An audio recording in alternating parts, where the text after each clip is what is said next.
শুধু একটা গুলির জন্য ২১ বছরের এক ভয়ঙ্কর অপেক্ষা। গল্পের শুরু ১৯১৯ সালের জালিয়ানওয়ালাবাগের সেই রক্তাক্ত বিকেলে। চারদিকে লাশের স্তূপ, রক্তে ভেসে যাচ্ছে মাটি। তারই মাঝে এক তরুণ মৃতপ্রায় মানুষদের মুখে জল দিচ্ছিল। নিজের চোখে দেখা সেই মর্মান্তিক দৃশ্যের পর সে এক মারাত্মক শপথ নেয়, যে কোনো মূল্যে নিতে হবে এই হত্যার প্রতিশোধ। শুরু হলো এক অসম্ভব মিশন।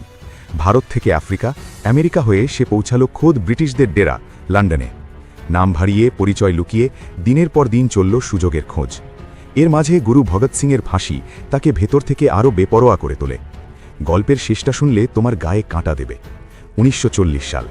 স্টেজে বক্তব্য রাখছে জালিয়ানওয়ালাবাগের মূল খলনায়ক মাইকেল ওডায়ার, আর দর্শকাসনে সেই তরুণ। একটা বইয়ের পাতা কেটে তার ভেতর লোকানো পিস্তল বের হলো। সোজা পয়েন্ট ব্ল্যাঙ্ক রেঞ্জ থেকে ফায়ার। সব শেষ। ২১ বছরের হিসাব এক মুহূর্তে বরাবর। সে চাইলে সেদিন অনায়াসে পালাতে পারত, কিন্তু সে একটুও পালায়নি। হাসি মুখে বীরের মতো ধরা দেয়। আদালতে দাঁড়িয়ে নিজের নাম বলেছিল রাম মোহাম্মদ সিং আজাদ।